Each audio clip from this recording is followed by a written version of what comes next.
you ever seen someone so quiet, so invisible, that everyone assumed she was powerless, only to find out she was carrying a fire none of them could ever imagine? This is the story of a girl who was pushed to her breaking point, and how the bullies who laughed that day had no idea what storm they were about to unleash. On the edge of a small town, surrounded by endless fields of wheat and rows of tall corn, lived a girl named Emily. She was 16, reserved, and the daughter of hardworking farmers who never had much, but always taught her the value of strength, discipline, and humility.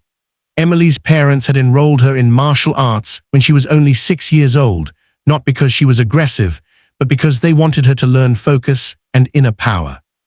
While her classmates were busy gossiping about crushes or posting pictures online, Emily spent evenings practicing precise kicks, graceful movements, and breathing techniques that connected her mind and body in harmony.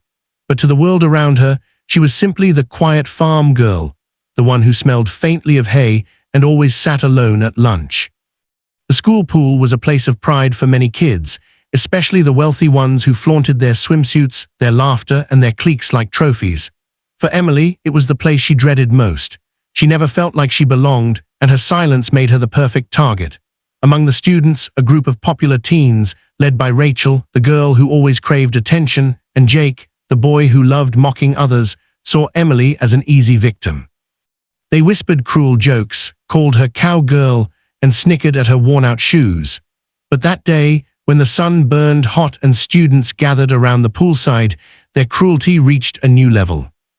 Emily sat quietly, her towel wrapped around her, her eyes lowered, trying to disappear.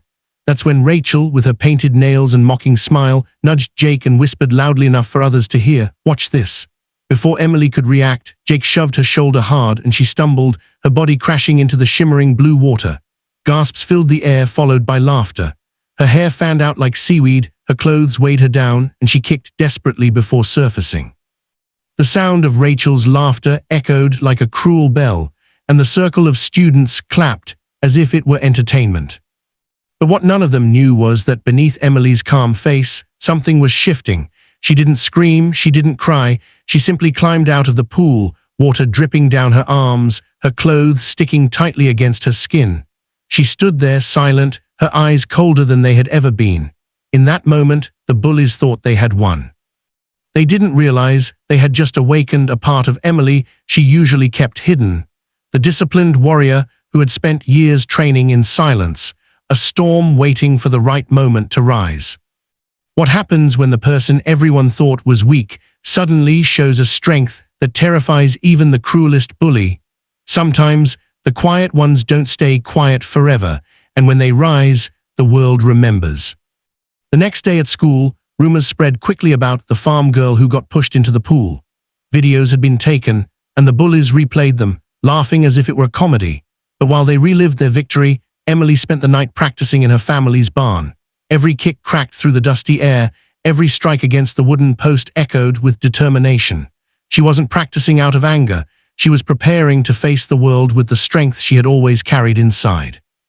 By the end of the week, fate decided to test her again.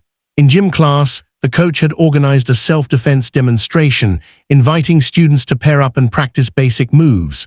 The bullies, grinning, volunteered Emily to show her stuff. Rachel smirked and whispered, "Maybe she'll drown on land this time." The entire class gathered, expecting another laugh at Emily's expense. But Emily stepped forward, her movements calm and precise. When Jake lunged forward, pretending to grab her, Emily's body moved like lightning. With a swift twist of her wrist and a shift of her weight, she sent him stumbling to the ground, gasping for air. The laughter that had been ready to burst out was replaced by silence. She didn't stop there. When another boy tried to mock charge her, she spun gracefully, sweeping his legs out from under him in one controlled motion. The coach's eyebrows shot up, and whispers spread across the gym. For the first time, Rachel and her group realized Emily was not who they thought she was. They had mistaken silence for weakness, humility for fear. But Emily wasn't weak. She was a martial arts prodigy who had chosen kindness over pride, discipline over arrogance. She could have humiliated them the way they had humiliated her, but instead, she stepped back and bowed respectfully, refusing to lower herself to their level. By the end of that day, Emily's story had changed. No longer the farm girl who sat alone, she became the quiet legend, the one everyone whispered about with awe. The bullies avoided her, not out of fear of her fists, but out of shame for their own cruelty. And Emily, she didn't seek revenge or popularity. She simply returned to her fields, her barn, and her life of discipline, carrying the powerful lesson that strength isn't about hurting others. It's about standing tall when the world tries to push you down. The world often underestimates the quiet ones, but silence does not mean weakness, and humility does not mean surrender.